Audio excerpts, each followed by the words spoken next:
But there's a few things. One, as leaders and as coaches, we have to be aware of the gap. And awareness is always the first step to improvement, because we'll never fix something we're unaware of, and we'll never improve something we're oblivious to. So a leader has to have the vulnerability and the self-awareness to say, there is a slight gap between what we preach and what's actually going on. And then the key is figuring out ways to systematically, incrementally, and progressively narrow that gap. Welcome to the Jamodi Podcast. We are all surrounded by amazing coaches and leaders. So let's get an inside look at not just what they do, but how they do what they do. After all, becoming the best versions of ourselves is Jamodi, just a matter of doing it. Today we are joined by world-renowned coach, speaker, and author, Alan Stein Jr. He spent 15 plus years working with the highest performing basketball players on the planet, now teaches audiences how to utilize the same strategies in business that elite athletes use to perform at a world-class level. Alan specializes in improving individual and organizational leadership, performance, and accountability. He's the author of Raise Your Game and Sustain Your Game. Before we hear from Alan, take a moment to subscribe to our podcast and follow us on social media at Jamodi Podcast. What's up, buddy? Coach, we did it, man. We have made it happen. It's been a long time. It's good to see you, my friend. This is incredible for me. I mean, yeah, the last time I got to see you face to face and talk with you, you were in our gym putting on a Stronger Team clinic, which was incredible. So it's good to see you. Yeah, man. Do you remember what year that was by chance? I think it was either 14-15 or 15-16 in that range. Okay. Awesome. Yeah. Well, it's good to be with you. I'm looking forward to this chat. This will be fun. Thank you so much for giving up your time today. And I mean, it's been so impressive to get to watch you over the years from afar, because I always thought your stuff with Stronger Team was incredible. And the way that you taught, the new things that you're coming up with, but then to see you switch to public speaking and been able to watch some of your clips, Raise Your Game. I got my copy right here, man. And it's one of the most highlighted books that I've ever gone through. And if it just any coaches out there, like it's one that you got to read, in my opinion, 2 or 3 times, just because of all of the stories and your experiences you cram into that. It's incredible. So all that to say, so glad that you're here. Oh, well, I'm equally glad. I can't thank you enough for your kind words and support and friendship. And yeah, man, I'm all yours, buddy. Whatever you want to talk about, I'll do my best to add some value. So first, tell me kind of what you're up to these days. Well, professionally speaking, my full focus is on growing my speaking business. And, most people label what I do as a motivational speaker. And I know what they mean by that, but I don't really believe it's my job to motivate others. I certainly think a certain level of motivation is incredibly helpful in generating momentum. And I certainly want to have a level of inspiration in the way that I deliver stuff. But because of my basketball and coaching roots, I consider myself much more of a practitioner. Instead of just trying to motivate folks, which can wear off fairly quickly, as we all know. My goal is to provide practical, actionable, tangible strategies and principles that people can actually implement, and then do the best I can to help hold them accountable and support them as they go through that journey. So most of my work now is in the corporate space as a corporate keynote speaker, but the principles that I'm sharing aren't any different than what I shared when I was in the basketball world. And, the same ideologies and methodologies that I was preaching to players and coaches is the same type of stuff that I'm sharing in the corporate world, because there's so much transfer between the two. And there's so much that folks in business can and should learn from folks in sport. So I'm having a blast doing it. For me, an ideal year would be to do 50 to 60 speaking engagements per year. So that averages about 1 per week, which is the perfect pace for me to still maintain some semblance of balance, prioritize my self-care, be present with my children when I'm home. So I found that's a pretty good pace. And then the books that I've written, Raise Your Game and Sustain Your Game, are basically tools to help support the speaking business and find a low-cost, scalable way to share some hopefully helpful information. Occasionally I get back to my basketball roots and I do something in the game, which is always a real treat. As much as I've enjoyed this transition and as much as I can say it is one of the best decisions I've ever made, I still miss the relationships with the players and coaches and doing those cutting edge clinics. So it's been a great journey so far and I'm just having a blast. I mean, it's really an incredible example of being able to pivot and take, because you always, I mean, you were such a talented communicator. That was one thing that I took away from any of the videos that I was able to watch, or when you were here in front of coaches and athletes. It's just, golly, like I want to be able to talk to players and captivate a group like you do. But then to get to see you use it now in another, like you said, to non-sports specific groups and businesses, that's really cool. And I think it's inspiring for us as coaches to get to see, like, we can still love the game, but what other gifts do we have? What other ways can we affect change in other people? And it's just been, yeah, I guess I keep using the word inspiring, but I think that's what it's been for me, watching you do that. Oh, well, I appreciate that more than you know. It's been a lot of fun for me. There's certainly been some nuanced differences between being in a gym with, let's say, 100 eighth graders and being in a boardroom with 15 executives. While the pillars don't really change, the way that you communicate and the delivery mechanisms certainly do have some nuance to them. But that's part of what I enjoy. Part of what I enjoy is figuring out the best way to deliver a sticky and impactful message to a variety of different groups. And, I think one lesson to pull on is that you really just mentioned there very insightfully is, communication is one of the most important tools we have in our toolbox as educators, as teachers, as coaches. So any investment one can make in leveling up their ability to articulate their perspective and to communicate with others is a very sound investment. And, there's been a few things that I've found that have been very helpful. One is learning to communicate through story. Story is what sways emotion, and emotion is what dictates people's behaviors. So if you want your players to think and act and feel differently, one of the best ways to do that is to teach and coach through story. And it doesn't have to be this big theatrical 5-minute production. A story could be a 30-second lesson that you learned, with one of your children, or, you had an experience at a grocery store and there's a lesson to learn from it. But I think anytime we can connect it to a story, it will attach it to emotion, which will then make it more memorable, will make it stickier, but most importantly, will get people to act. And everyone listening to this right now, regardless of your age, like, you have a ton of stories that could be impactful, and you just have to consistently try to mine through them and mine through your memory and figure out things that you can share. Another thing that I found is, as a communicator, we want to be crystal clear in what it is that we're trying to share. Ambiguity is going to fog the reception of that message. And if we speak in kind of generalities and we're very vague, then the response is going to be general and vague as well. So the more clear and precise we can be, the better. And I know coaches understand that. Coaches are usually the masters of detail. When you're telling a young player how to improve their footwork or their shooting mechanics, the more precise you can be on what it is that they need to do, the better the response.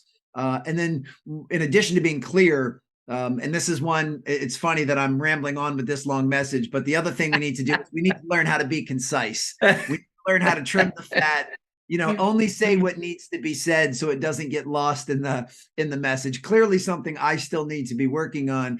But, I've learned that, and I guess we'll use this vernacular. If you can learn to coach in tweets instead of coaching in blogs, that's good. Much better off. And keep your points as succinct as possible. I've found that there's something I like to call the rhythm of three, that when you teach something in threes, 3 quick bullet points or 3 things to do with your footwork, when you teach them in threes, once again, they become more memorable and stickier. There's something about teaching and coaching in threes that is inherent to the human ear, and we tend to respond very favorably to that. So those are just a few things that anyone can use to become a more effective communicator. And last thing I'll say is, communication, like leadership, is one of those overarching skill sets that helps you in every area of your life. Yeah.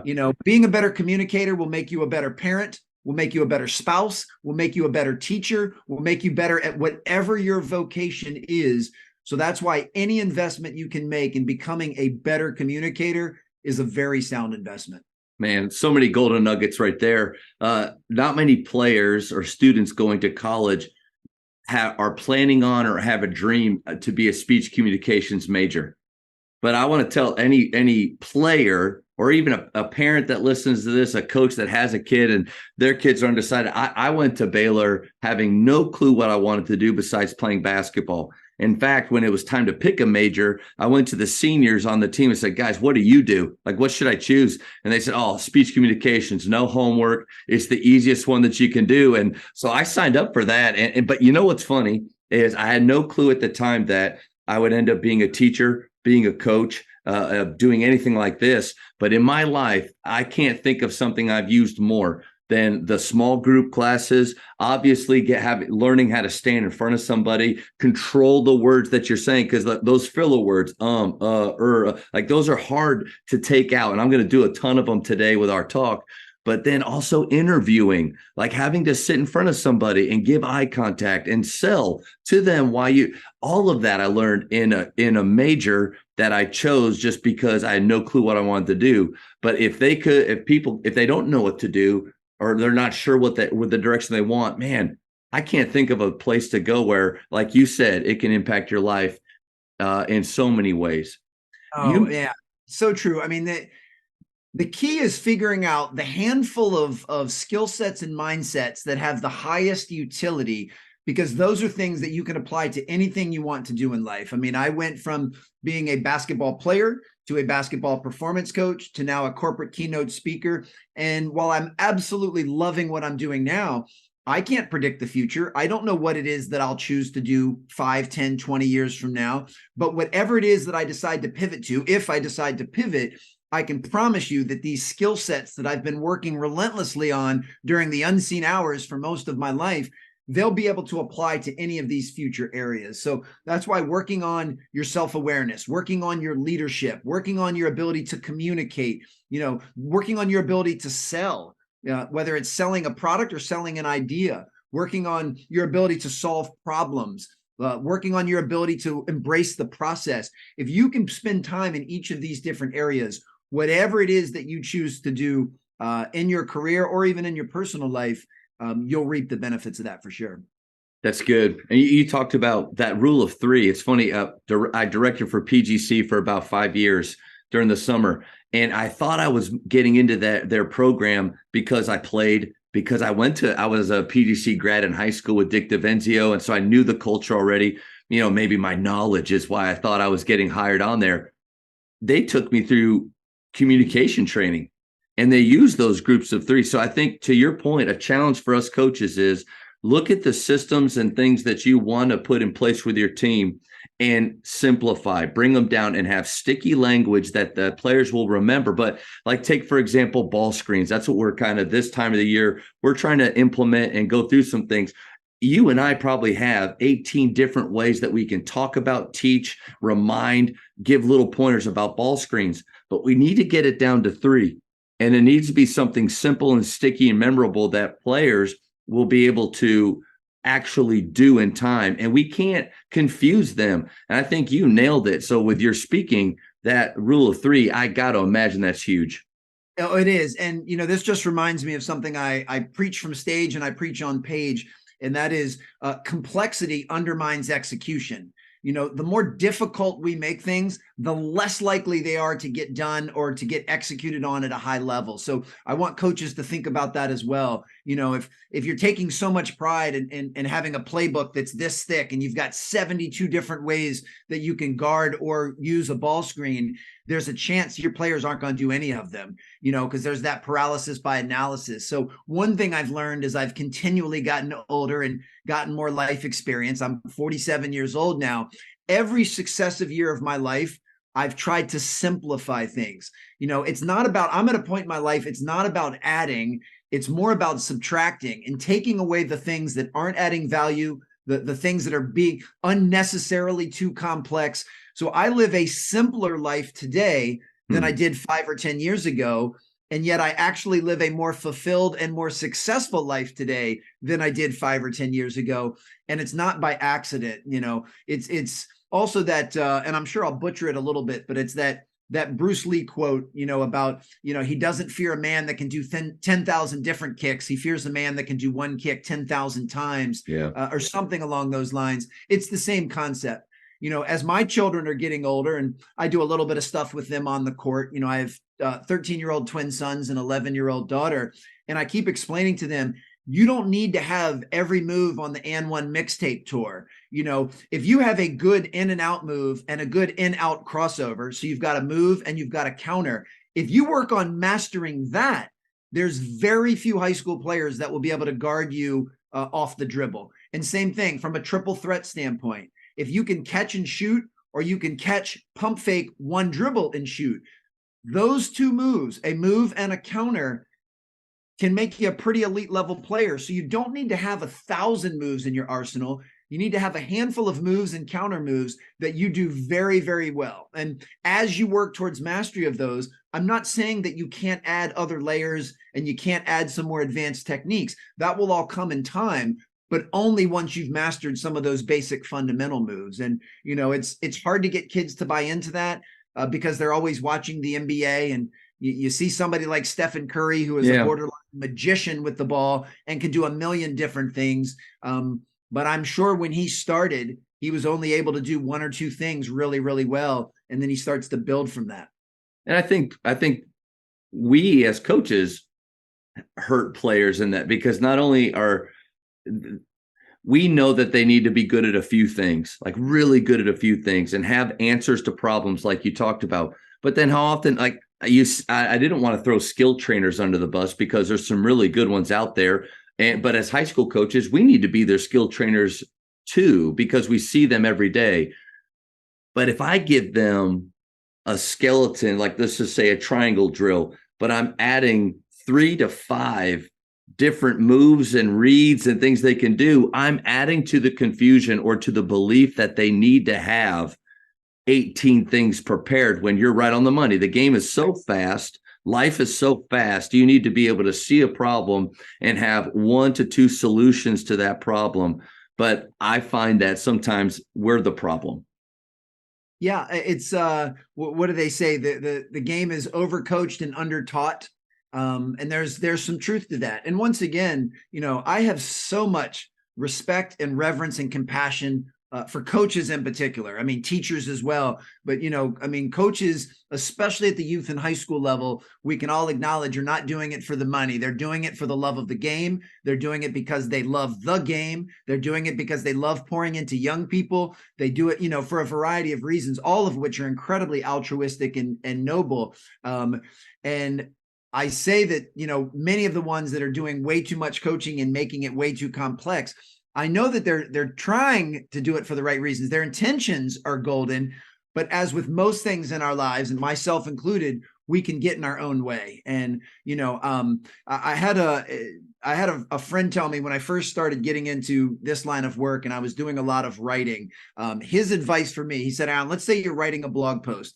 Here's what I want you to do every time. I want you to write the blog post, even if it takes you a couple days. Before you publish it, I want you to sleep on it. And the next morning, no matter what, I want you to cut 20% from it. Wow. And I promise you that final blog post will be more impactful and more meaningful, and will actually have give a more of a punch when you can take stuff away. It's all about getting rid of the extraneous filler that's not necessary. And, I don't do that to the mathematical level of 20%, but I do for every single piece of content I put out. The last thing I do is say, what words or what sentences or what paragraphs are unnecessary to making this point, and let me trim that. And I bring that up because I think coaches should have the same approach. Go through your playbook. Practice plan. That's what I thought about exactly when you said that. Absolutely. Go through a playbook or go through a practice plan and ask, what of this stuff is unnecessary to us having an elite level practice? And it doesn't mean you have to get rid of 20%. Maybe you just get rid of one drill, or you get rid of one portion of practice that isn't necessary to where you're trying to go. And, I've always been a believer too, that as coaches, we should be looking to do the minimal amount possible to get the maximum response possible. So I want to say that again, because I don't want that to be taken out of context. Do the minimum amount possible to get the maximum result. Meaning, if I can get my players to that next level in a 90-minute practice, then I don't need to have a 2-hour practice. That would mean 3 minutes is unnecessary, extra, and fluff. So do the minimal amount you can to get that maximum response. And when I was in the basketball training space, primarily from a performance standpoint, that was always my goal. You know, I figured if I can get my team stronger in 3 workouts a week at 45 minutes each, and it takes you and your team 4 workouts a week for an hour, then my program is vastly superior because I'm way more efficient, assuming we're both getting a maximum response. So we have to get out of this ideology that more is better, because in most areas of life, more is not better. Even look at like a shooting workout. You know, people say all the time, you know, go in and make 500 shots, make 500 shots. Well, only if the quality is there. Yeah. Only It's dangerous to just think like that. Yeah. Yeah. If you're just going casually, as long as their footwork and shooting mechanics are on point, as long as they're taking game shots from game spots at game speed, then by all means, that's fine. But what usually happens with most players, the first 100 shots are crisp and pristine. And then after that, you start to see a little bit of a trail off. And by the time they're taking their 500 shot, it's lacking form, it's lacking passion, it's not very crisp.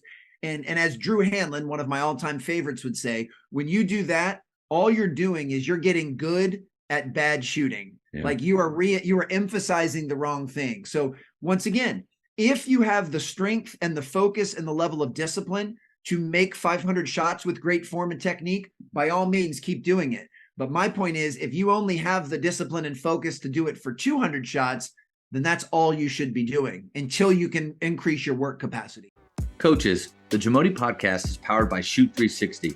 The future of basketball has arrived in Dallas-Fort Worth. Shoot 360 combines the latest sports technology with the fundamentals of basketball skill development. The result is a one-of-a-kind video game-like basketball program designed to improve your shooting, dribbling, and passing.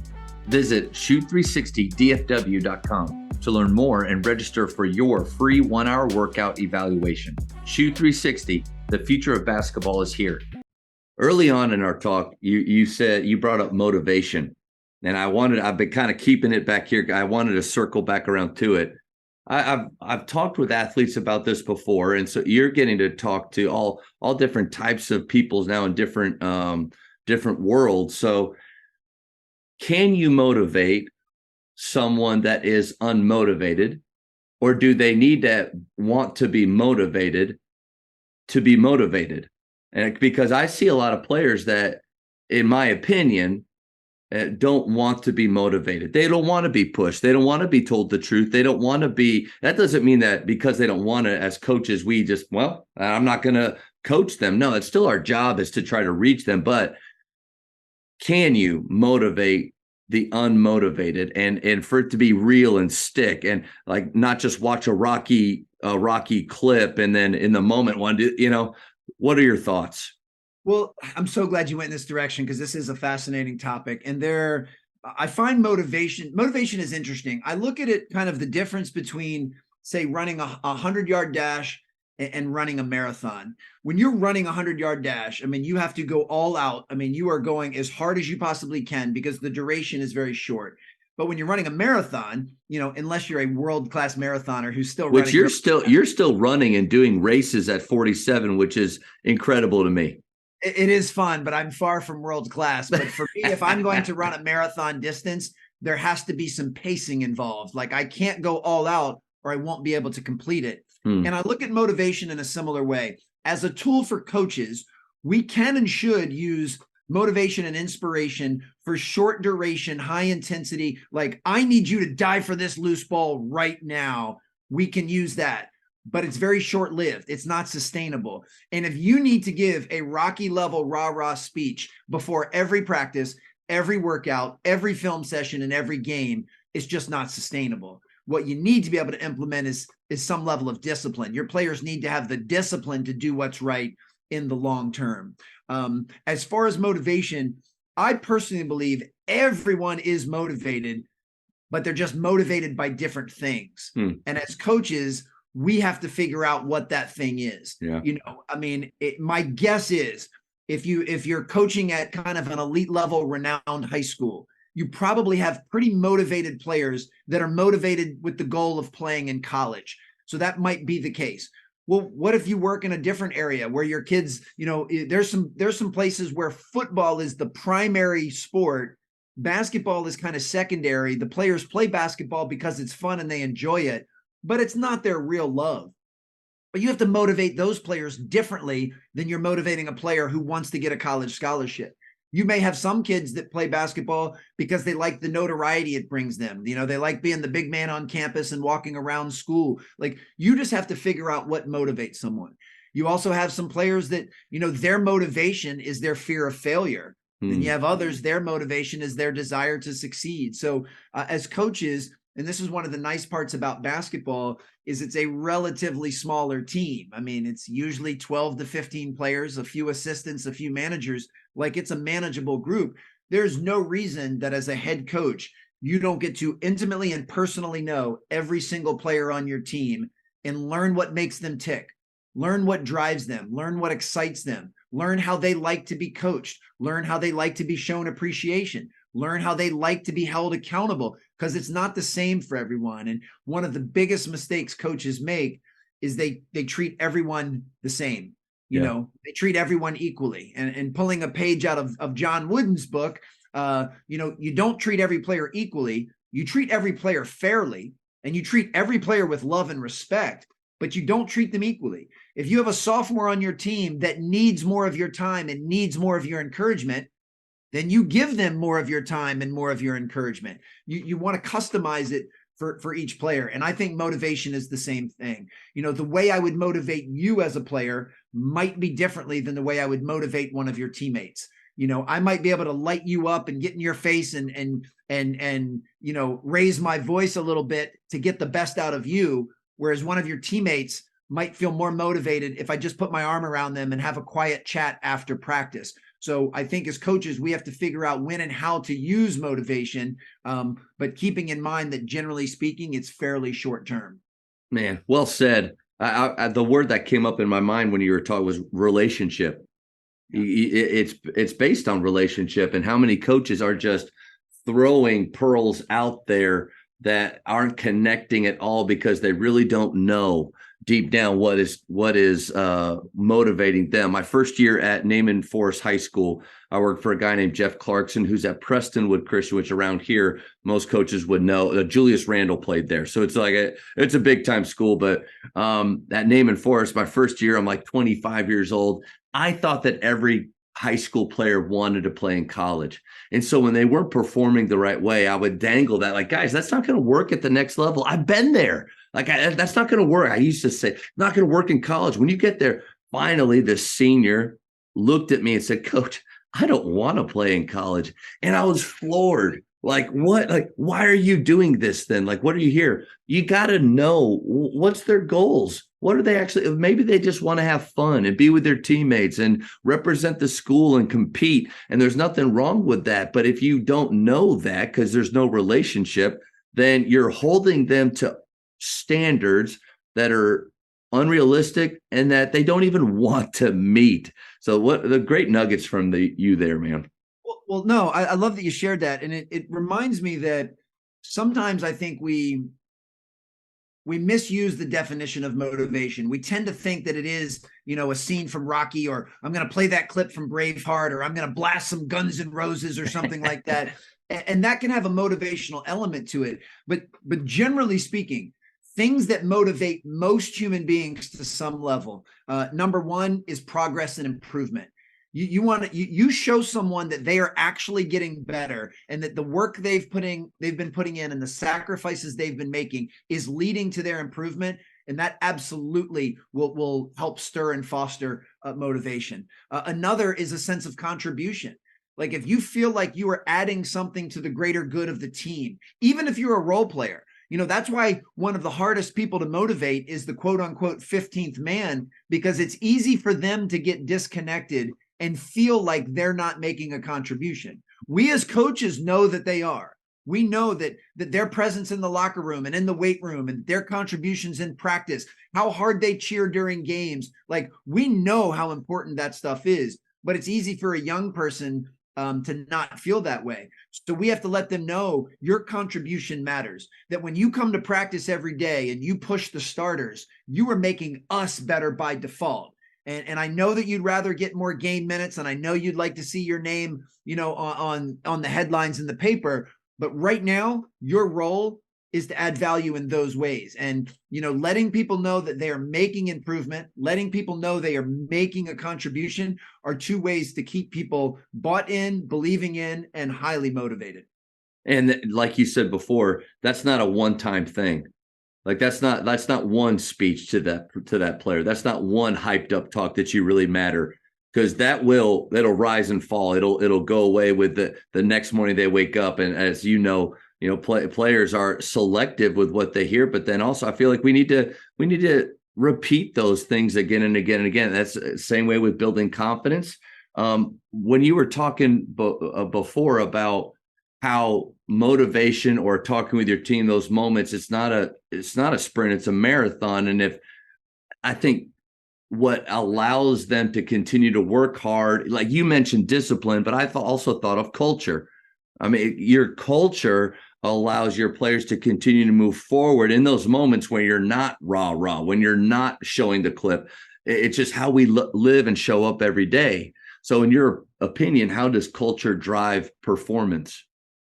Before I touch on that, I want to say something to what you just mentioned, which is so true. See, if we're always feeling the need to give this huge rah talk, or we're always raising our voice, or we're always using colorful language, it'll start to go numb. Yeah. And players won't listen to it as much. You need to be very strategic. If every game you're going to treat like it's the biggest game in the world and you have to have this rah speech, by about mid-season, players will just tune you out. So you have to pick and choose your moments. You have to pick and choose when you want to use some of these additional motivational forces, because if you do them all the time, they will just run numb. It's whether we're talking about raising your voice or peppering in some colorful language, any coach that chooses to use the F word every other sentence, it loses its meaning. Yeah.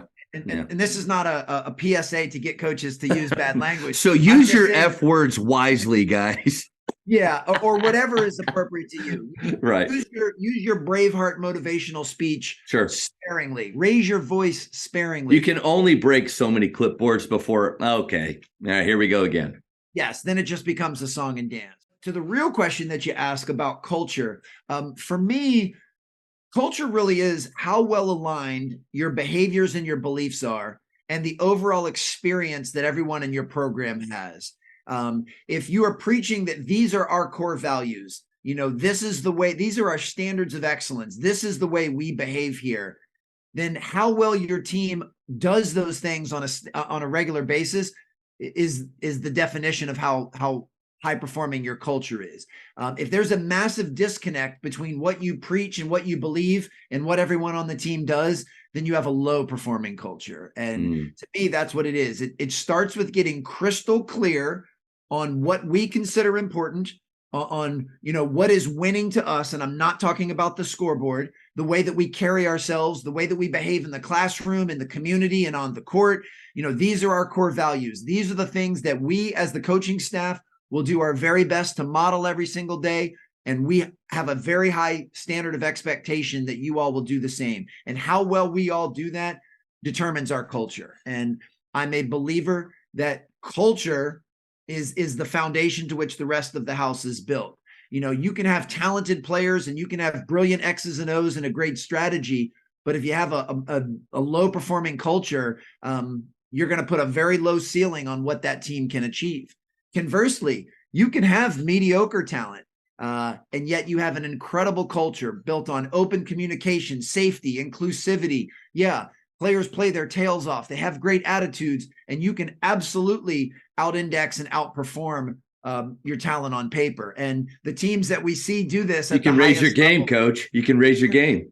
And the teams we see doing this at the highest level are the ones that are able to do both consistently. And culture is not necessarily just what you talk about, it's what you do. And there needs to be alignment between those two. We talk about culture and core values every day, and we live them and we model them every day, those are going to be your winning programs. Even if your record is 500, I consider that a winning program. Those that do what they say they'll do and those that do what they believe, I will always label as a winning program, no matter what the wins and losses look like. Culture isn't just a hashtag. It's not just a t-shirt, and it's not just a slogan that you have in your locker room. And so I'm convinced that, and unfortunately, I think as a head coach, I've been the leader of programs where there was a disconnect between what we say we believe and what's actually being done. In the businesses that you go speak to, how often do you get the feeling of this? They say that they believe in this, but man, just from either what I see or the time that I get to spend with them, there is a disconnect. Yeah, it happens fairly regularly, but I also think it happens very regularly on the sports side and with No coaches as doubt. well. There's Yep. almost always going to be a gap. But there's a few things. One, as leaders and as coaches, we have to be aware of the gap. And awareness is always the first step to improvement, because we'll never fix something we're unaware of, and we'll never improve something we're oblivious to. So a leader has to have the vulnerability and the self-awareness to say, there is a slight gap between what we preach and what's actually going on. And then the key is figuring out ways to systematically, incrementally, and progressively narrow that gap. And this is not about perfection. I don't expect any basketball coach or any high school program, and I certainly don't expect any corporate entity to be perfect. Life is not a perfect game. Basketball is not a perfect game. Business is not a perfect game.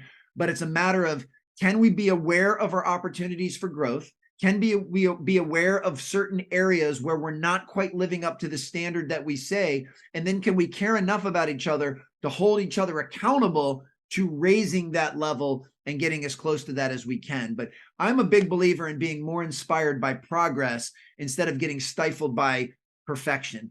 Mistakes are going to happen. You're going to have even elite members of your team occasionally do or say something that's not in alignment with the core values. The key is, can you be aware of it?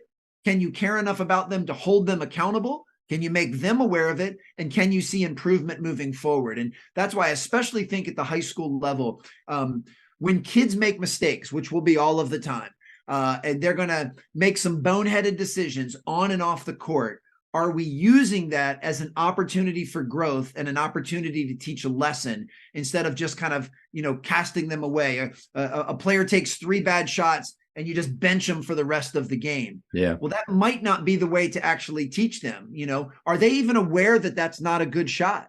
They might think in their mind it's a good shot, which means as a coach, I failed to communicate to them what a good shot for them actually is. So I believe in Jocko Willink's mantra of extreme ownership. If players are taking bad shots, that's usually more a reflection of the coach than it is of the players. And you have to ask yourself, how have I been complicit as a coach in allowing my players to take these bad shots? And what's a way that I can help them understand what a better shot would be?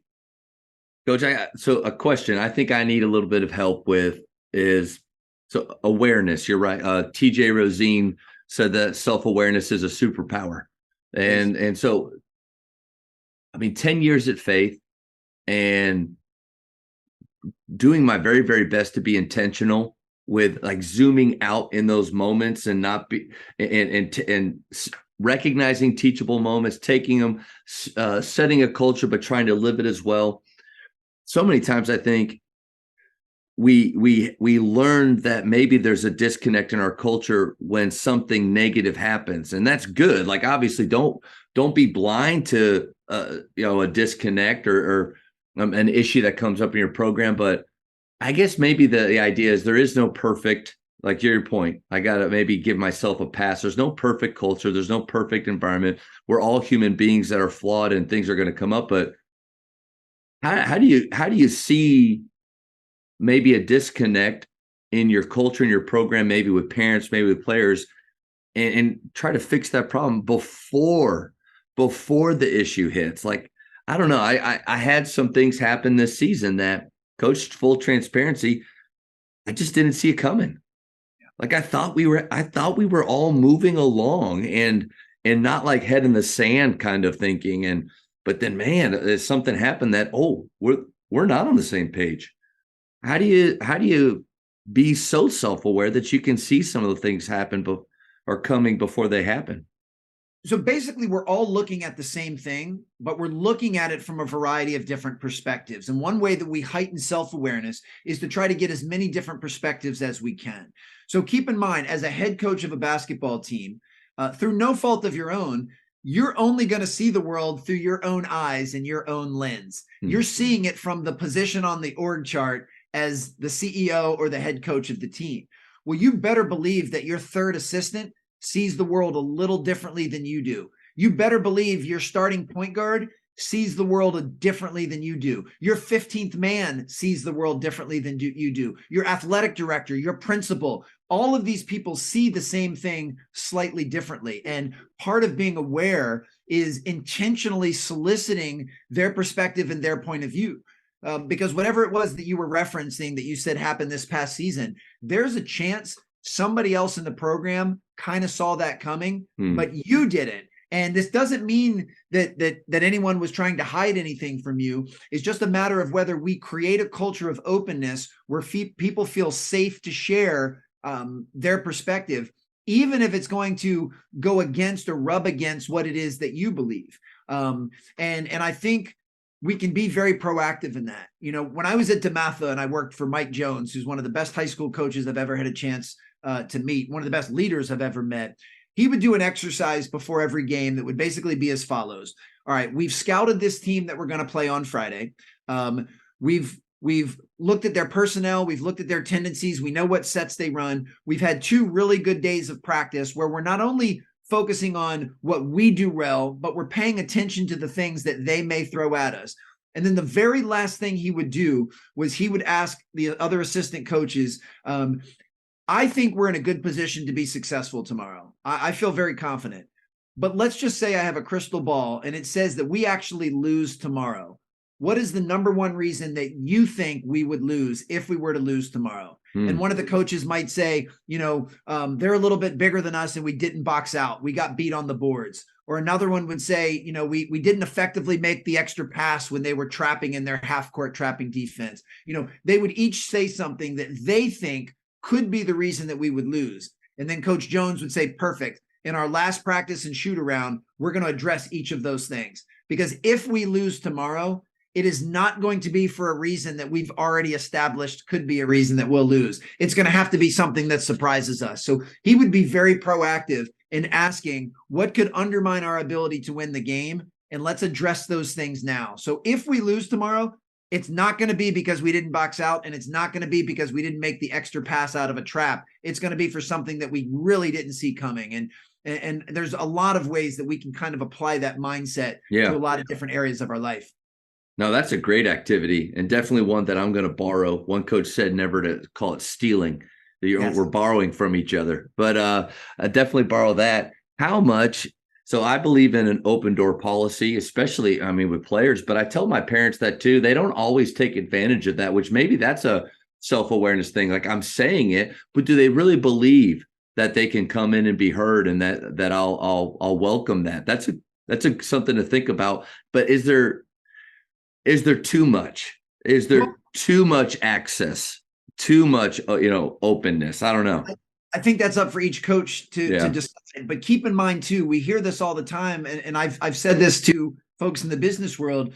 In open door policy, it doesn't mean that it's a one-way door. Like, if that door is open, that means you're allowed to walk out of that door and go visit a player at his locker. Chat with a parent in the car after practice, go down to your AD or your principal's office and actually ask them a question, walk over to the office next to you and talk to one of your assistants. So it's not about just saying, I expect everyone to come to me to share. Yeah. Sometimes we have to be more proactive in going and reaching out to them and just saying, hey, I've got this on my mind. I know we're preparing for this game on Friday, talking to one of your assistants. What is it that you see? Or I noticed that we're having a little issue with Jimmy. He seems to have kind of a bad attitude and he's been in a little funk. I can't quite figure out what's going on in his head. Is there anything that you know? Or who on the team has the best relationship with Jimmy? Maybe we can talk to that player instead. I think as coaches, I love an open door policy, but just remember that it is a two-way door, and we have to be just as proactive in reaching out to others as we would expect them to be of us. The Jamodi podcast is powered by Sideline Interactive. Sideline Interactive is the leading manufacturer for high-quality, innovative scoring tables and LED video display boards that help coaches and schools bring more excitement to fans, create huge fundraising opportunities, and make their jobs easier. Visit sidelineinteractive.com to check out their amazing products. You've had the opportunity to be around so many just high achieving individuals, high level. And I'm sure that you've been able to see some of their daily habits. What are some of the daily habits that set you up for success? Well, there's three kind of overarching mantras that I believe unite all high performers. And, I'd certainly like to consider myself a high performer as well. So these are three things that I've really tried to implement in my life. And I've noticed these in basketball, and I've noticed them in business. The first, and this is something I learned directly from Kobe Bryant in 2007, the best never get bored with the basics, and the best always have a strong respect and appreciation for the fundamentals. Obviously, in basketball, we know what the fundamentals are: shooting, passing, rebounding, defending, and handling the ball. But the same is true in business. A sales professional needs to ask, what are the fundamentals that I need to work towards mastery of during the unseen hours to be an elite sales professional? The ability to listen, the ability to communicate, as I mentioned earlier, concisely and clearly, the ability to have empathy and compassion, figure out what those basics are and then work towards them. So the best of the best never try to leave the basics and the fundamentals. They're always working on them. To this day, a player of Kevin Durant's stature, who is one of the best scorers in the history of the game, still does stuff to work on his footwork, still does basic shooting form to begin every single workout or practice. So number one is never leave the fundamentals. And I do that with my own speaking and writing in every area of my life. Number two is you have to learn how to earn confidence, but blend it with humility. We earn confidence by getting in reps during the unseen hours. Stephen Curry is arguably the greatest shooter of all time, but he's also arguably the most confident shooter of all time. And I can promise you, he has put more time in during the unseen hours than almost any other player in the history of the game. His confidence is earned. It's not just talked about. So we have to earn the right to be confident. And we earn that right by repetition, by sacrifice, by putting in the work. But we have to blend that with humility. And humility simply means that we stay open to coaching. We stay open to feedback, that no matter how good we get, we still think we can get better. I'm willing to bet if Steph Curry zoomed in and was on this call right now, he'd say, I haven't played my best game yet. Like, my best games are still in front of me, because he knows he can still get better. I know that I shoot this percentage lifetime from three. I can do better than that. So that humility blend with confidence is a really, really powerful combination. And then the last, and then we'll go back to that. Well, okay. Sorry. Quick question on that. Sure. Do you think two things? Do you think that the majority, let's just use the NBA, the majority of NBA players have a healthy ratio from earned confidence to humility? And then second, do you think that a majority of high school players know that that's how the best of the best operate? My guess is most of them do. And if they didn't, they would no longer be in the league. And we have to keep in mind that both are really, really important. If you skew all the way to the end of all confidence with no humility, then you're borderline arrogant and narcissistic. You close yourself off to growth. You close yourself off to coaching. That's a problem.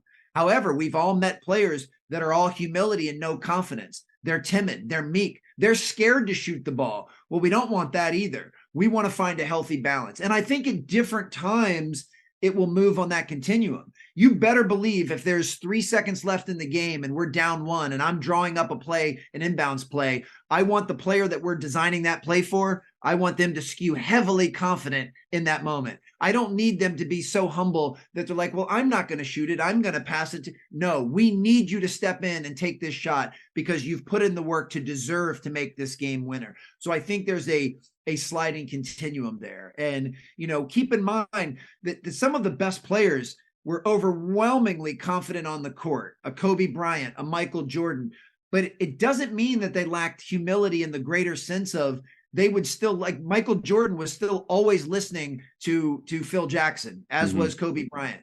Those guys still knew that there were things that they could do to get better. So the humility is not taking away from their on-court swagger. It's just not allowing them to get closed off to opportunities of growth and opportunities for learning. As soon as you think you've arrived and that you are the best that you'll ever be, is the moment that you'll easily start to decline. Man, that's good. Go to your third one. Sure. And my third one is elite performers. They're crystal clear on their goal or their North Star or what it is that they're pursuing. But once they've established that, they put way more of their attention and focus into the process. They respect and appreciate the process and the steps that are required to get there. So they don't focus so much on the goal as they focus on their habits, their mindset, the micro skills, the daily behaviors, the choices that they need to make. So if their goal is to win an NBA championship, they wake up saying, what can I do today to get me and my teammates just a little bit closer to an NBA championship? They have that brick by brick mentality, which is you don't worry about the wall. You just focus on laying each brick with care and precision. And if you can lay each brick with care and precision, the wall will take care of itself. And it's the same thing with any massive goal that we set. We want to have the goal because it provides direction. It helps put up guardrails and a framework for where we're going. But we need to be able to focus on the process of what it will take to get there. Yeah, Kelvin Sampson said if you don't know where you're going, any road will take you there. So it's really important that you do have that. But then, like kind of Joshua Metcalf, burn your goals. Having it is great, but if you're sleeping in all day, like I want to, for me personally, I like to get in a little better shape, a little leaner as I'm 41 now. Sure. But last night I had trail mix with tons of M&Ms in them. All right. I got the goal, but my process is lacking. I think there's a lot of players and maybe even coaches that goal is to win a state championship. That's great. What are we actually doing to help our players get there and to maximize their potential? And I think I remember you doing the brick by brick talk here at Faith, and I've stolen that from you and used it a ton, man. I love it. Well, as you said, you're not stealing anything, you're borrowing, which is perfect. Here's what I would say too is we also want to try to reshift so our goals are process centered, but they're also more of things that we have control over. For the most part, I would imagine every single high school program in the state starts their season by saying our goal is to win a state championship. Even if it's an unrealistic goal, there's not many coaches that will say, okay, guys, I'm so glad, I'm excited for this season. We have no chance of winning a state championship. But the problem is that state championship as a goal is 100% external, and it's so far out of our control because obviously if every team wants it, only one team is going to get it. So instead, I would recommend that coaches set goals, things like this. I want each of your goal to have 100% attendance at practice this year. Our goal is to make sure, and this is beyond my basketball acumen, but we want to limit ourselves to less than 12 turnovers per game. That every time we have less than 12 turnovers in a game, even if the scoreboard isn't in our favor, we won that segment of the game. I want every game for us to out-rebound the other team by 4. I want our goal for every game is to shoot 6 more free throws than our opponent shoots. Or, I want our goal to be a certain assist to turnover ratio. Those things are much more in our control. They're things that we can measure and feel good about, even if we lose the game. Yeah. But any good coach will tell you, if you win the turnover battle, you win the rebounding battle, you make extra passes so you're getting assists. Like if you do all those things, you will win more games than not, because those are the things that actually lead to winning. So what it comes down to is let's make our goals much more focused on the things that lead to winning, not just winning itself. Because we all know times where you lose a heartbreaking game by 3 and you go back and you said, man, our team played so hard. Yeah. They played so smart. They were unselfish. They were focused. We just didn't make some shots. Or maybe the other team was simply better. And we have to find ways to look at that type of game as a proverbial win because we did everything right. Conversely, there'll be times where you're playing such an inferior opponent that you win by 12, but you played awful. Players were sloppy, They were lazy, they were casual, they were selfish. You just won because you had more talent. And that should not be celebrated. That should not be reinforced and emphasized. So we have to be very careful about letting the scoreboard determine how well we're doing what we're doing. I know that we all prefer to come out on the positive end of the scoreboard. And no one will argue that winning feels better than losing, but it's a very dangerous slope if the only goals you set are to win a state championship or a certain number of wins. Yeah, I think maybe the art of coaching is being able to define success for your team. And it can be defined in different ways. I mean, just to go back to when Scott Drew took over our program my senior year, we had 6 scholarship players. We weren't even allowed to go to postseason. So coaches, just think about that. Here, you're meeting with your team for the first time, and not only are they dismantled, and there's really little talent in the room, and they've gone through tragedy. They also know before the season even begins, hypothetically, if we would have been awesome, we can't play in postseason. What's the motivation? Like, why do that? So you have to define success. And that year we were 8-21. And we were ultra successful, not by maybe the world standards or what you see in media, but we were successful because maybe success for us was showing up every day, like you said, and giving your best, believing that we're building something for the future. We're helping other players succeed when we may not in that moment. And sometimes, man, when everything's against you, showing up, that's success. And you got to define that. Well, yeah, and you need to define it for the team, as you just said, so we can say, all right, guys, and make this something that all of the team kind of has some input on, coaches as well as players, and say, all right, let's look at the factors that usually determine whether or not you win a game. Well, certainly valuing the ball is one of them. So what do we collectively think is a fair number of turnovers? It's like an over-under. Rebounding obviously is a big portion of the game of basketball. So we want to out rebound our opponent. Playing great defense without fouling. I mean, if we're always putting our team in the bonus in the beginning of the second quarter, the bold strategy. Yeah, we want to make sure we're taking good shots. I mean, ultimately, if you look at basketball, to break it down in its most simplest form, on offense, we want to take the highest percentage shot possible. On defense, we want them to take the lowest percentage shot possible. If those two things happen on most possessions, you win. Like, there's very few things that are possible. Now, there's nuance to that because we have to say, okay, what is the highest percentage shot possible for us? Well, that depends on your personnel. That depends on the type of offense you run. And what's the lowest percentage shot for them on defense?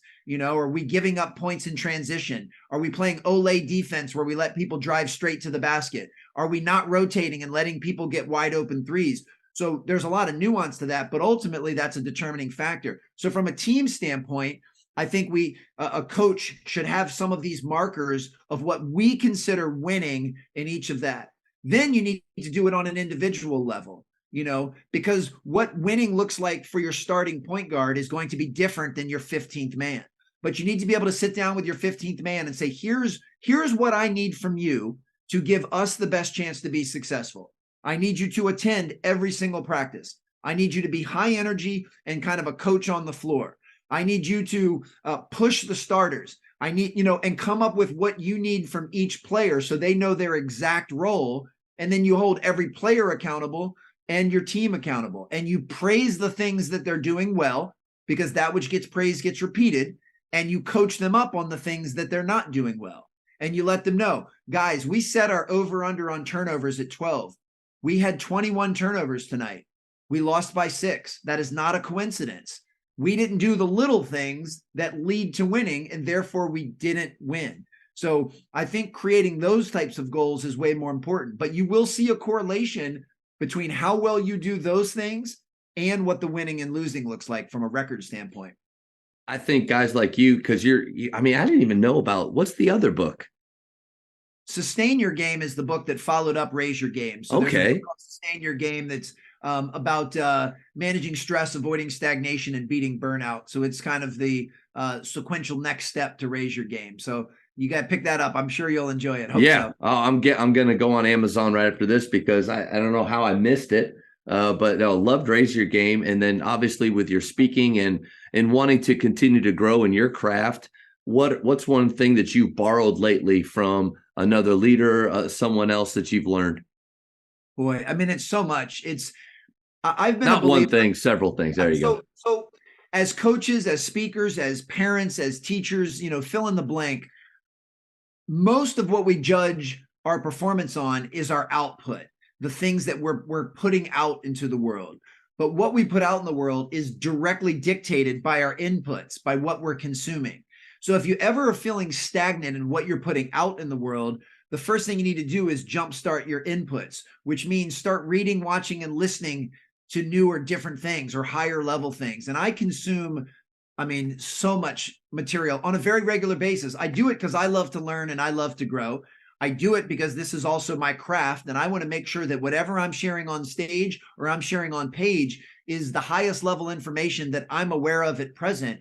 And I don't believe that all of that is going to come from myself. It's going to come from borrowing things from other people and learning from other people. So one of the reasons that I love the work that I do now is every single group that I speak to, I end up learning just as much from them as I'd like to believe I'm sharing, because I'm doing my due diligence on their corporate culture, on their core values, on the way that they operate. And in that due diligence process, and as I'm getting to know people in their company, I'm learning stuff from them. So I'm learning from their leaders and their sales professionals. So there's never a shortage of things that I'm constantly taking in. And that's where I would say with coaches is, don't make the mistake of always staying confined or boxed into your specific sport, and don't stay confined to just learning things from basketball. The best coaches I've ever met, go meet with head coaches of other sports. If you were the head basketball coach at a high school,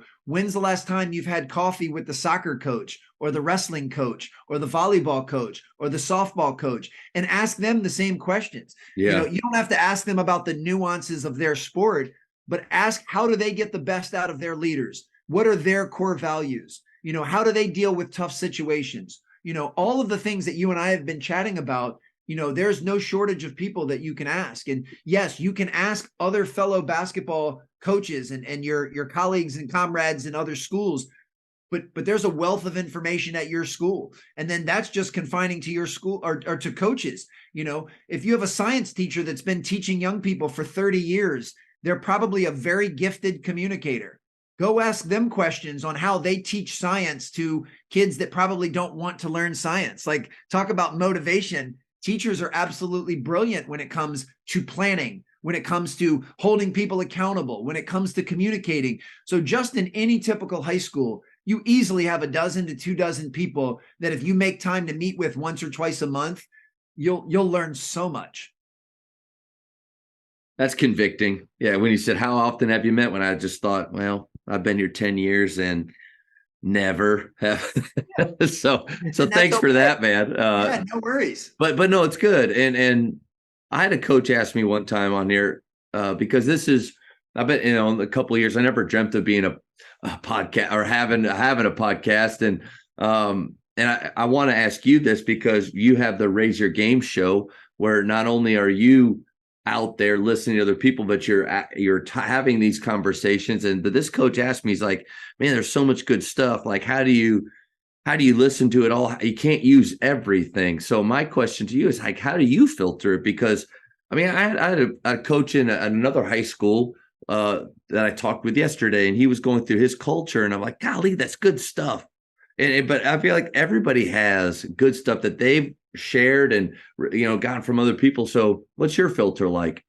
So for me, I try not to look at something as good or bad or right or wrong. I try to view everything through the lens of, is this the right fit for me? Or if I was a high school coach, is this the right fit for my program? And that's the number one discerning factor. So a coach might be doing something in their practices that's brilliant, but it doesn't really align with what it is that you do or what you teach. And that's okay. Still be open to learning, from those situations. I also go the extra step of intentionally reading and watching and listening to things that I know are against what I believe at present. So I will watch things and listen to things that their point of view is basically the devil's advocate to what I believe, because I think there's strength in that.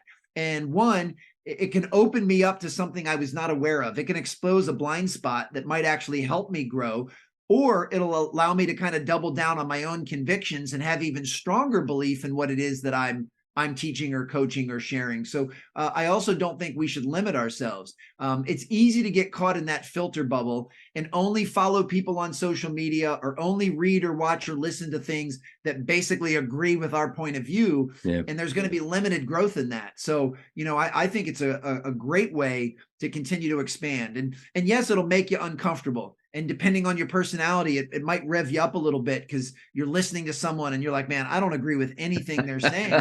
That's okay. Yeah. And I've also been a believer that you should learn from every situation. If I were to go watch a high school practice, and I said I try not to label things as good or bad, right or wrong, but let's just say I go watch a high school practice that's very deficient in running in a good practice, I should still be able to learn from that. I should still be able to say, here's a couple things that I want to make sure I never do. And these are some things I don't want to do, or this is a way I'll never speak to a player. So we should be able to learn from everyone, which is why as a high school coach, you should be able to go watch a youth practice with third graders, and you should be able to go watch the local NBA team practice, and you should be able to learn from both of those, because both of them have different vantage points. So to me, the most important thing is just having a filter of discernment of what things you can use.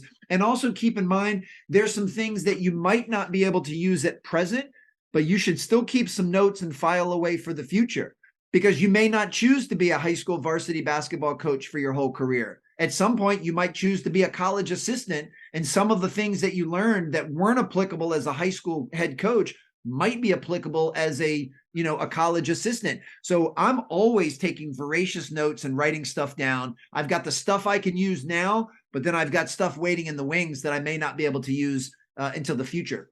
How do you do that? What's your note-taking process like? Because a guy like Buzz Williams, it's just incredible, that kind of the process he goes through every day and every week. What's yours? I'm very archaic. I use the notes section on my iPhone to take stuff down in real time. And then I organize Word documents based on subjects or themes or whatever. And I just have files of folders on my laptop. Here's a bunch of quotes or stories about leadership. Here's a bunch of quotes or stories about culture. And I'm constantly going to those like an a la carte menu for what it is that I share on stage or I share on page. Coaches, the Jamodi podcast is powered by Ballogy. Manage and measure your players' skill development and increase accountability year-round utilizing the Ballogy app. Boost inter-squad competition with drills backed by the National High School Basketball Coaches Association, including a 40-shot Ballogy skills assessment. Please visit ballogy.com/teams for information on how you can provide this resource for your team. Many of us don't have the opportunity to be around outliers in sport, different sports or different fields like you have. So I guess, can you finish this statement? The outliers that you've been around have what in common? Like what do they all have, or what are some things that you've just seen from them? Two things jump out immediately. One is they have self-belief. That they're not worried about anybody doubting them. They're not worried what the naysayers say. They've earned the right to be confident, kind of similar to what we talked about before. Right. And they believe that they're going to do that. And the second is consistency. The outliers, they don't do what's right when they feel like it or when it's convenient or they're always doing what's right. They're doing stuff during the unseen hours, whether they're motivated or not, whether they feel like it or not. They have very high discipline. So they're very consistent in what they do. And then they do that for long periods of time. And note that some of that stuff can be somewhat compartmentalized. I mean, there are portions of my life where I have been unbelievably consistent ever since I was a child. But then there's other areas of my life, not so much. So I say that with empathy and compassion, going back to this throwing perfection out the window. There are some, like, physical fitness and wellness has always come very easy to me and is something that I've been very consistent with my entire life.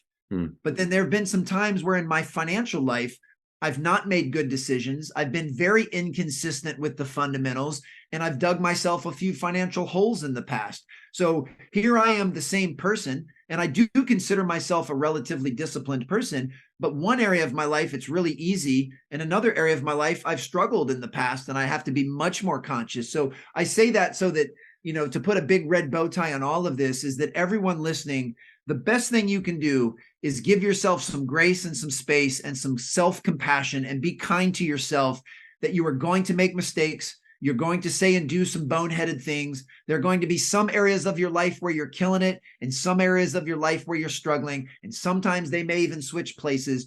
Just continue to be patient, be kind to yourself, and just work on becoming a better version of yourself each successive day, week, month, and year, and be proud of the progress, but don't worry about being perfect.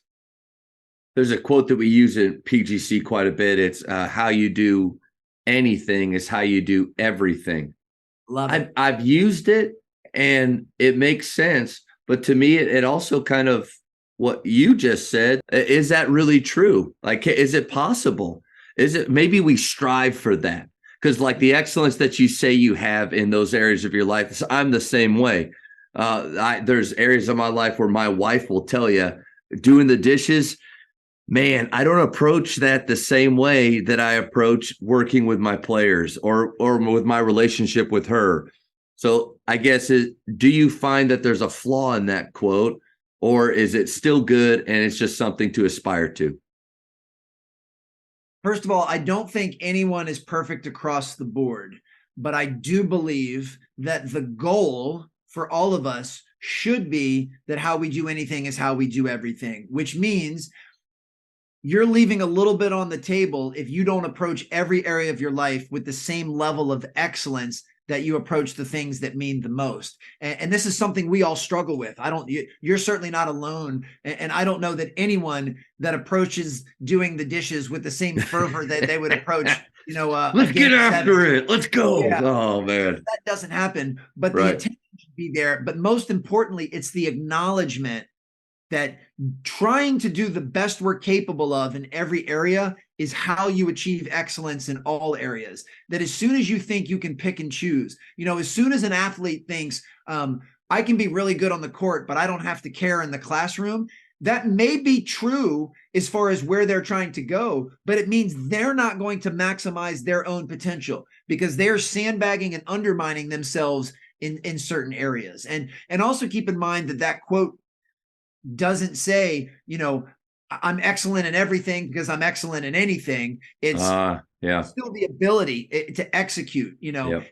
But truth be told, as soon as I started to course correct and apply the principles that I've applied to fitness and wellness to my financial life, things started to get better immediately. So it was all my own doing. The reason I was struggling in certain areas was all of decisions that I made. It was no one else's fault. But as soon as I started to apply some of those same frameworks of building things brick by brick and having discipline, then I saw my financial life start to skyrocket in the same way health and fitness has. So I am actually a believer in how you do anything is how you do everything. But there's always the little asterisk that says no one is great in everything. And I love that quote too. But I think, thank you for sharing that, because that's reassuring that we're not failures just because we don't at this point approach everything. But to have our head in the sand, or to think it's okay to completely disregard some areas where you're a player or as a parent, as a spouse, then there's going to be blind spots or issues that come that maybe you created because of that mentality. I have one more question for you before the speed round. Quick things that I'll get to know you even better. But sounds great. I've never asked anybody this, and so excited. The term burnout, you hear it a lot. I think I view that term in a certain way, maybe because of my experience with players. And I would say that you were a good player, kind of like I was. I'm not trying to be mean to you. I don't think neither of us were great, but we were good, right? I'll take Is that I'll fair? Okay. good might actually be very gracious, so I'll take it. No. So we were good players. Uh, there were times, I mean, I started to focus on basketball after my 8th grade year is the only sport I played after that. But before that, I played everything. So multiple sport athlete until I realized this is really what I want to do. And I'm going to put everything towards it. I would imagine there were times where on a Saturday, maybe I didn't want to do something with basketball, but like Michael Phelps said, 100 days he didn't want to get up early and swim, but he did it anyway. You made that choice. So like if burnout is a thing, well, then you and I had moments where we just slammed right through burnout and pushed right through it and kept on training. I hear parents say quite a bit, we wanted to give him some time off. He was feeling pretty burnt out. That kind of triggers me to think, well, man, he doesn't really love it anyway. Like because I love ice cream. If I eat ice cream every night, there's going to be a point where I'm like, golly, I just don't want ice cream tonight. I'm a little burnt out, but I choose to push through it anyway, coach, because I love no. But is it real? Is it something that we need to, as a parent or a coach or as a player, that we need to, hey, I'm feeling burnout, I need to take a step back? Or is it more of a brick wall, like Randy Pausch said, brick walls are in our path to find out how badly we really want something? What are your thoughts? Well, so much stuff there, and I appreciate you sharing that. I rambled. Sorry. Yes, no, and I'm going to cover a few of the threads that you just mentioned there. One, as I've gotten older, I've realized that being smart and being effective and being efficient can be a much better path than the old blood and guts routine. So not to discredit the person that said that, but if there's a brick wall, through it is not always the only way. Sometimes you can go around it. Sometimes you can go over it. Sometimes you can look for a door that you can just walk through it. That's a good point. Putting your head down and running through a brick wall may not always be the best.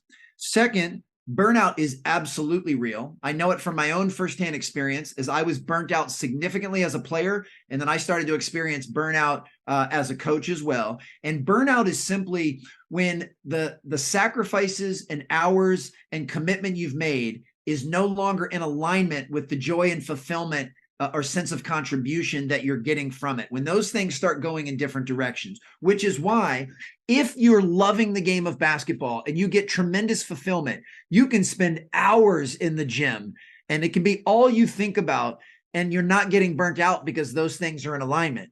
But as soon as you don't have that sense of fulfillment, but you're still required to put in the hours or run through the brick walls, that's when burnout can certainly start to rear its ugly head. I try to look at everything from a macro lens and a long-term lens. And if you are feeling burnout, just put your head down, grit and bear it, and jump and push through the brick wall is not sustainable. This goes back, and this is why it's a perfect ending to the beginning of the conversation, where we said motivation is kind of short-term. It's like the sprint, where long-term you have to have some pace and some tempo. It's the same thing. Like gritting your teeth and running through the brick wall can get you through short-term things like preparing for the Olympics if you're Michael Phelps, but it's certainly not something he's going to do for the rest of his life. So even with my own children, I let them know if there's a day where you're just feeling a little sluggish and you don't really feel like going and getting up shots, it's up to you whether you push through it or take an extra day off. But just be conscious of how you're feeling. I know for me, I do a pretty good job in my life of balancing rest and recovery with everything that my life requires. So I do a good job. If I'm going to do 3 speaking engagements in 1 week and I'm going to be in 3 different cities, when I come back from that, I will absolutely unplug for a day or 2 and let my mind and body recharge. And I do it completely guilt-free because that's what's required to sustain it for a long period of time. So I think there's a balance. And the problem is if you don't give folks the freedom to take a day off or to rest and recharge, then the feeling of burnout is going to start to accumulate and it's going to start to pile on. And then you're going to get to the point where you just don't even want to play anymore, or you don't even want to coach anymore. So I believe coaches in particular should look at the entire year and just say, my goal, as a high school coach is from whatever, November to March, I know I've got to be in it to win it and all in. But then when March hits, I can take a little bit of time off after the season, let my players get away, let my coaches get away, and then we'll resume some spring workouts and stuff, a couple weeks later. But even the spring sessions aren't going to be as frequent or as intense as what we you can't hold their feet to the fire the Yeah. exact same way, right? So I think we need to be aware of burnout. We need to be paying attention to it. If you're starting to feel it, acknowledge that that is a normal feeling and that it's okay, but take steps to alleviate it before it gets too bad.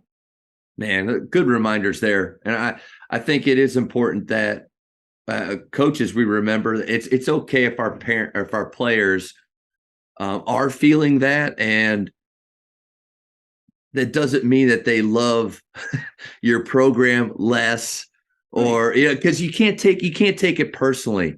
Like if a kid decides his senior year, he's been talking about wanting to play college basketball, but then at some point he realizes that, you know what, a year from now, if I'm not wearing a jersey, I'm okay with that.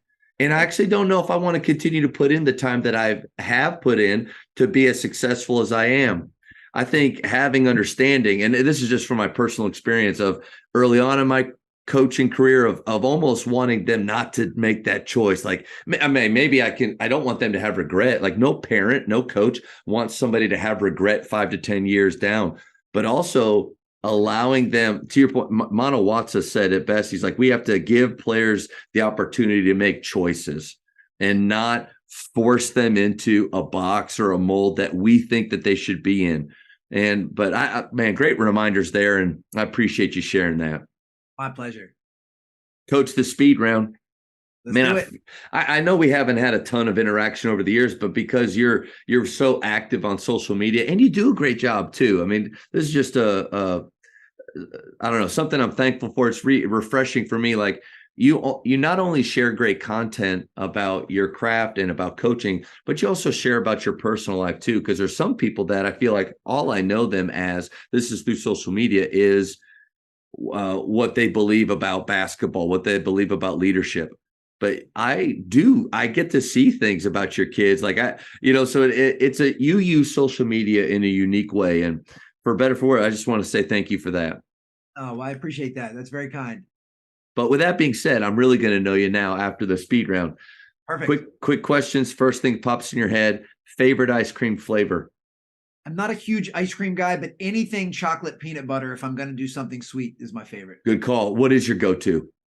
I'm not a huge dessert person in general. I'm much more on the savory side. So if I'm going to go off of my diet, a really high quality burger and fries, or a real high quality pizza, I'll always take over a dessert. I've never had much of a sweet tooth, even as a kid. Man, good for you. That's why you look the way that you do, and you're still doing races at 47 and not what is, if you don't mind, diet plan, what's kind of your, I would imagine it's nothing like extreme, right? Like carnivore or anything like that. What do you do? Well, the first thing I do is I limit the window at which I eat. So I try not to eat really late at night. I try not to eat within 2 to 3 hours before going to bed. And I really don't eat the next morning until I start to feel hungry. So I do basically what's called intermittent fasted, yeah. time restricted eating. Secondly, the most important thing for me is to eat high quality foods with ingredients that I know what they are or that I can pronounce. So I don't eat very much fast food, and I don't eat very much processed food. Like, the ingredient in a sweet potato, it's a sweet potato. That's the only ingredient, and that's it. And then if I decide to put some grass-fed butter or some salt on it, that's fine. So I try to eat mostly lean protein, mostly high quality fats, and mostly complex carbs. And then I do fruits and veggies a lot. So if I can just stick to that 80 to 85% of the time, the other 10 to 15%, enjoy some pizza with my kids or a burger and fries while I'm watching the Final Four, then I feel like I'm doing a pretty good job. Greatest shooter of all time? Stephen Curry. No hesitation right there. Yeah, absolutely no pause. I've never seen anything like him. And keep in mind, I'm 47. So this is all due respect to Larry Bird, to Reggie Miller, to Ray Allen, to Kyle Korver, to JJ Redick, to Steve Kerr, to John Paxson. All of those guys are absolutely world-class, brilliant shooters, and I take nothing away from them. But Stephen Curry is in a league of his own. Loved the story that you shared. I've heard it multiple times about when you were working a camp, and and Curry was in high school, and very unknown. Hardly anybody knew about him, but something about either before or after the workout, he stayed to swish free throws in a row and wouldn't leave until he did that. Like a level of excellence that even where you were at that time, you thought that's next level. Yeah. And I'm not surprised he's as good as he is. And to me, it's his versatility is what makes him so good. I mean, he shoots just as well off the catch as he does off the dribble. He shoots just as well going to his right as he does going to his left. He shoots just as well around the basket as he does from 40 feet. He shoots just as well his first shot of the game as he does the last shot of the game. I don't think we've seen anybody with his level of versatility or his level of confidence. He is absolutely next world. There's no doubt that he has influenced and affected the game, and it's trickled all the way down to youth to high school. I've seen some people say or make a comment about how it's a negative thing, that he's negatively impacted the game because younger kids are trying to emulate the way that he shoots off the bounce, the way that the difficulty of his shots, what are your thoughts on that? I have my opinions, but what are your thoughts on the way he's impacted the game? Well, I have several thoughts. First and foremost, we forget that the NBA's primary function is entertainment. So, the game is structured around the three ball, the game is structured around offense, and the game likes players that have a little bit of charisma, a little showmanship. So when Curry does his little shimmy after making his 9th three of the game, I don't have any problem with him doing that. Where we run into an issue is the imbalance is not what he does during a game. The imbalance is we're not really privy to what he does during the unseen hours. If players want to emulate anything, emulate what he does when no one else is watching, which I know sounds counterintuitive because how could you know what he's doing? But I promise you that young man is in the gym hours and hours every single day, making thousands and thousands of shots, which is why he's so confident the ball's going to go in game time. We just tend to, as a society, look at when he scores 60 or has 12 threes, and that's all we focus on. We need to do a better job in the media, on ESPN, and on social media, highlighting the things that he does to do that. And keep in mind, it is a cumulative effect.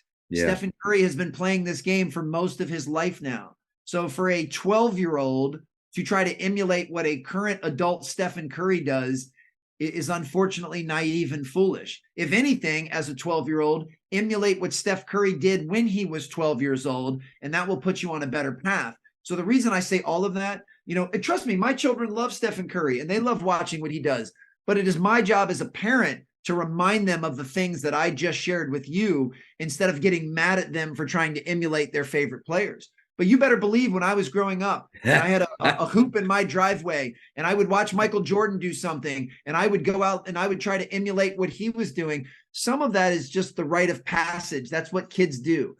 I pretended to be Michael Jordan when I was a kid, and my kids are going to pretend to be Stephen Curry now. And there's nothing wrong with that. The playfulness, the imagery, the dreaming, let's not be too hard on kids. Yep. And it goes back to what you said all throughout the talk, which is the basics. Yes. I mean, he is phenomenal at the basics, and he's been phenomenal at the basics, like you said, all of his life. So that's good. Best basketball movie of all time. Hoosiers. Texting or talking? Texting. For high school, shot clock or no shot clock? 100% shot clock. Absolutely. And I asked that of everybody because in Texas, we sadly don't have one. And I can't, it's a state that should have one because the basketball down here, it's great. But we're behind. Favorite holiday? Christmas. This is good. Up 3 on defense, 7 seconds left, foul or no foul? This one is a tough one. To me, I understand and believe in having a general philosophy, but I also think that you have to have, as a coach, a feel for the game, and it should skew you in one direction or the other. A lot of it has to do with how well the other team is shooting threes, with how big they are. So what are the chances of them making 2 and getting a tip back? And it's all an odds game. Generally speaking, I'm of the belief just play really solid defense, and that should be enough. but I also have more experience in thinking that way. I would be open to either. It's funny. A lot of coaches are very strong one way or the other, but I think I would tend to agree more with you on feel rather than having that decision made before the game, because that's where here's where I can go with both, because I also look at it very similar to like in the NFL, like they basically have a grid that says if this is the score, you either kick the extra point or you go for two. Like they take the thinking out of it. And on one level, I absolutely respect that, because if you look at something like Texas Hold'em poker, the best players in the world don't let their emotions dictate the they play cards. They know that based on what I have and what is showing, I'm going to do, or even blackjack, I'm going to do what's mathematically in my best interest. So on some level, having that resolution in advance, I think can be helpful. I just think in certain circumstances, you also want to have a feel for the game. Like if I'm an NFL coach and our team has just been absolutely killing it in short distance, I may go for two just because I have that much belief in what our guys are doing and to keep that momentum. So I think there's things that you need to think about, or if you know that your kicker slightly tweaked their hamstring the day before in practice, well, that grid might not be as relevant now. So same thing with this. I think you should have a general idea of which side of the fence you strongly prefer and be prepared for that, but don't close yourself off that you're not open to something else.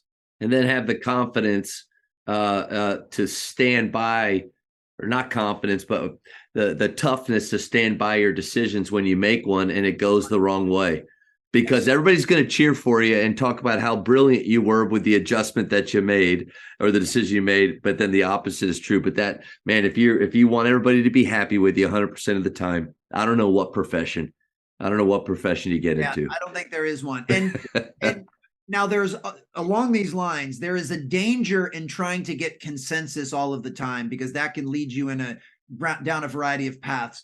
But depending on how equipped your team is, like, is this a team of seniors, a team of veterans, a team of kids with basketball IQ?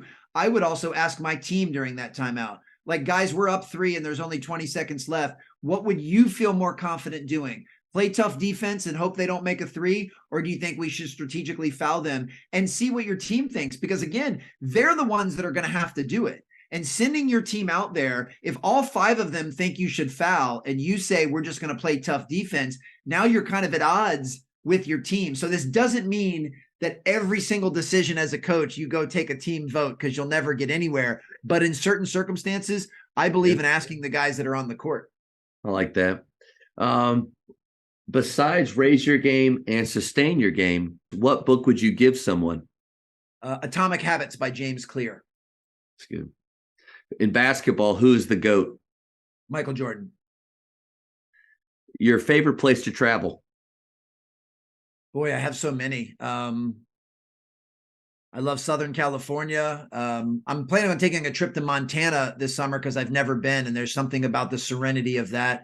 I love Nashville. I love Charlotte. I've been going to Scottsdale a lot recently for some speaking events. Absolutely love Scottsdale. So yeah, and that's just within the continental United States. I mean, internationally, there's just as many places. So I'm very well traveled, and I appreciate all of the spots. 2 more. Sure. Your basketball pet peeve? There's a lot. One is there's a lot. players that jump to make passes when jumping is not necessary to yes. Yeah. It's a turnover waiting to happen. It's good. Last one, probably most important. How many cups of coffee do you drink per day? 0, and have never had coffee my entire life. So yeah, I don't need much caffeine. I'm already running on high octane. I really looked up to you. Caffeine or anything, not a big fan. Don't put it in. I just have never needed it. So no, I've never done coffee. There was with the only exception to that, because I'm always trying to study nutrition. There was a 3-week period where I was doing the bulletproof coffee regimen, the ready to drink. And it was the only time I've ever had coffee in my life. And it was the short little ready to drink, and they were pretty powerful, and my body didn't respond well. I found myself very jittery. There was a couple of times where I mean, no exaggeration, I thought I was having a heart attack. Wow. And that goes from, 45 years of never having caffeine. And then for 3 weeks, I decided to try it. And it just wasn't the right fit for me. But I certainly respect those that need their cup of coffee in the morning to get going. I just always like to know, as far as for coaches, I mean, you got the guys that couple, they say 2 cups, but it's like 2 liters, Yeah. and then others like yourself. Actually, a lot more coaches than I've ever thought. Don't drink coffee. Don't use any caffeine, and good for them for that. Hey, man, this was incredible. I mean, I've always been such a big fan of yours, but they're just like your book. So many golden nuggets in this. I mean, I even wrote down your comfort zone is your cage. Like that was one of my favorite things that I highlighted in your book. But this talk had just as many, and so thank you for being authentic and real. Really appreciate your time. Well, thank you for your friendship and your support after all these years. This was fun. And I hope it resonates with your audience. And I appreciate you. If there happens to be somebody that doesn't follow you or doesn't know, what are some ways where they can learn more about your materials and the things that you teach? Well, the main hub is alansteinjr.com. Both books, Raise Your Game and Sustain Your Game, can easily be found on Amazon or Audible or wherever you buy books or audiobooks. And I'm at Alan Stein Jr. On Instagram, Twitter, Facebook, and LinkedIn. I love engaging with folks. I'm very accessible and responsive. So just shoot me a DM on Instagram or LinkedIn, and I'm sure to get back. Well, thanks, man, for sharing and just, again, for impacting so many lives like you do. Really appreciate you, man. My pleasure. Thank you for checking out today's episode. Please take a moment to subscribe to this podcast, share it with your fellow coaches, and find us on social media for what's coming up next on the Jamodi podcast. It's just a matter of doing it.